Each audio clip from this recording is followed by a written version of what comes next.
Welcome back to another explainer. Today we're diving straight into a highly charged piece of political rhetoric to see exactly how these kinds of arguments are put together. Now, the source text we're looking at comes wrapped in some pretty heavy, distinct Australian slang. It refers to Americans as seppos, calls the speaker a noble Brit Sheila, and urges the audience not to be drungos. But right underneath that colorful language is a very stark warning from British commentator Katie Hopkins about the state of the UK. And that's followed up by a deeply contrasting, faith-based response from an American host. Just a quick reminder before we get going, as always, we are absolutely not here to endorse these viewpoints or take sides. We're just here to impartially dissect the rhetoric. So let's look at how this argument is built and what it tells us about the media we consume every single day. So here's our roadmap for today's explainer. 1. The UK's alleged fall. 2. Claims from the front lines. 3. 3 steps to resist. And 4. The American counter-narrative. Let's jump right in. Kicking things off with Section 1, the UK's alleged fall. This is a pretty dire diagnosis of modern Britain. Right out of the gate, the author establishes the source's credibility. Katie Hopkins isn't framed as just some media personality. The text points out that she passed out of Sandhurst as an army officer sponsored by the Intelligence Corps.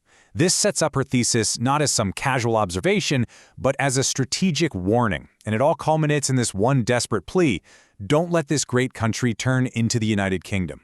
Now, notice this fascinating inversion of the usual transatlantic relationship here. Instead of presenting the UK as a close, culturally aligned ally, Hopkins actually frames her own nation as a fallen state.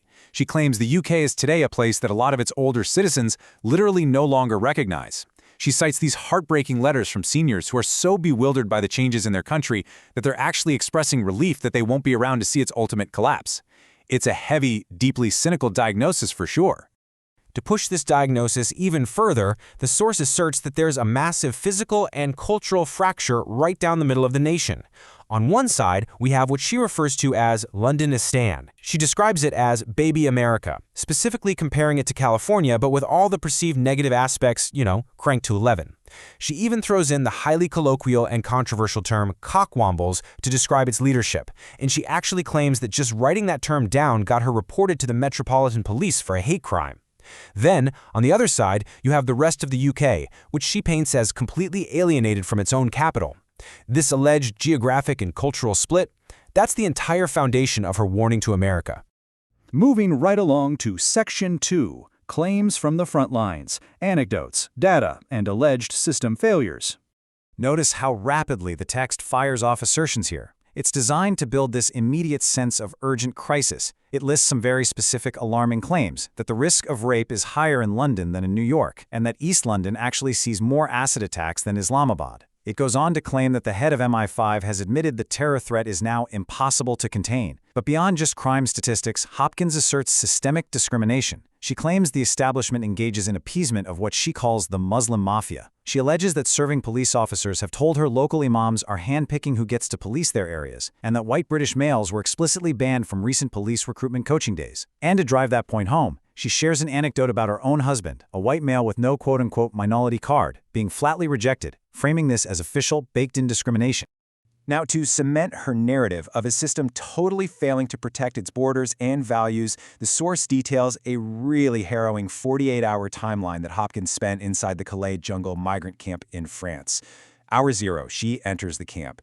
Just 24 hours later, chaos. The text claims her photographer was lynched, beaten, and robbed, while she herself suffered a dislocated arm and had to dodge steel bars being swung at her head.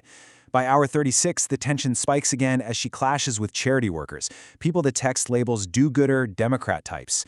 They allegedly asked her to cover up so she wouldn't offend the Muslim men in the camp. Her defiant response, according to the text, was to strip off instead. Finally, at hour 48, she leaves with a grim conclusion. She claims she witnessed African men pretending to be children and a young girl disguised as a boy just to avoid being kidnapped at night. Her ultimate takeaway from all this is that these migrants aren't leaving their old lives behind, they're importing deep-seated tribal wars, Eritreans versus Somalis versus Afghans, directly onto British soil. Then, the narrative shifts from the international borders directly to her literal front door, and it focuses on a very specific number, £1.7 million. Hopkins claims that the mayor of London, who the text refers to as pocket-sized, spent this exact amount on an online hate police force, primarily just to monitor her Twitter account. She paints a picture of intense personal persecution. She notes she receives death threats, has been arrested, interviewed under caution by the Major Crime Command, and is constantly reported to social services by critics who are hoping to have her children taken away.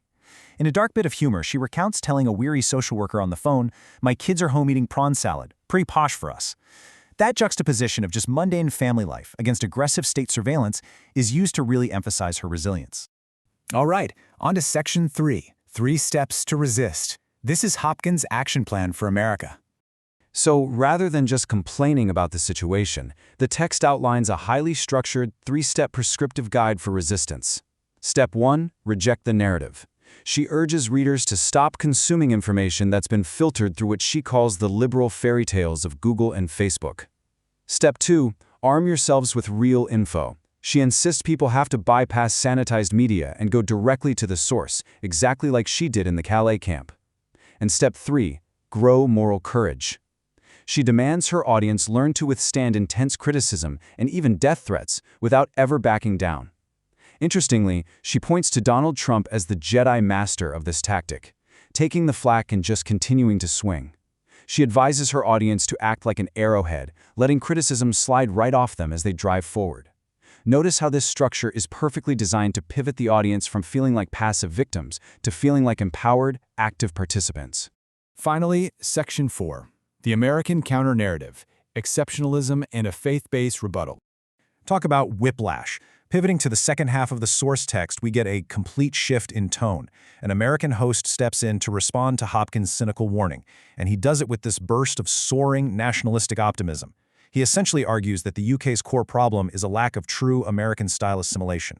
The host defines assimilation not just as peacefully coexisting, but as a rigid expectation. Immigrants must respect laws, protect property, become an asset rather than a leech, and fully adopt the founding moral framework. He argues that, historically, immigrants arrived in America, kissed the ground, and cried with relief because they were finally escaping the tyrannical kings and dictators of Europe. In his view, Europe was, to use the text's slang, rooted, meaning totally broken or doomed, long before America even got started. The host builds this counter-narrative on what we can call the pillars of American success. He points out that the U.S. is approaching its 250th birthday, having gone from zero to a global superpower in the blink of an eye. And why is that? Well, according to the host, the secret ingredient is divine intervention. He claims the Founding Fathers literally partnered with the big fella upstairs, lived strictly by the Bible, and baked those morals directly into the Constitution itself. He points to the phrase, "In God we trust," right there on the currency as proof of this pact.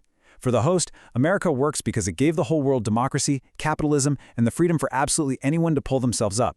He concludes by actually praying that America listens to Hopkins' warning and never ever lets outside influences strip away these God-given, exceptionalist freedoms. And that right there brilliantly illustrates the dichotomy of our source material today. On one side, you have a dark, cynical, trench warfare warning about the collapse of British society. And on the other, a soaring, faith-based assertion of American exceptionalism and divine protection. It leaves us with a pretty profound question to ponder as we wrap up this explainer. How do contrasting national identities, like a sense of historical decline versus a belief in manifest destiny, shape the way we view the future and construct our political realities? Take a moment to think about that. Thank you so much for joining me, and I'll catch you in the next explainer.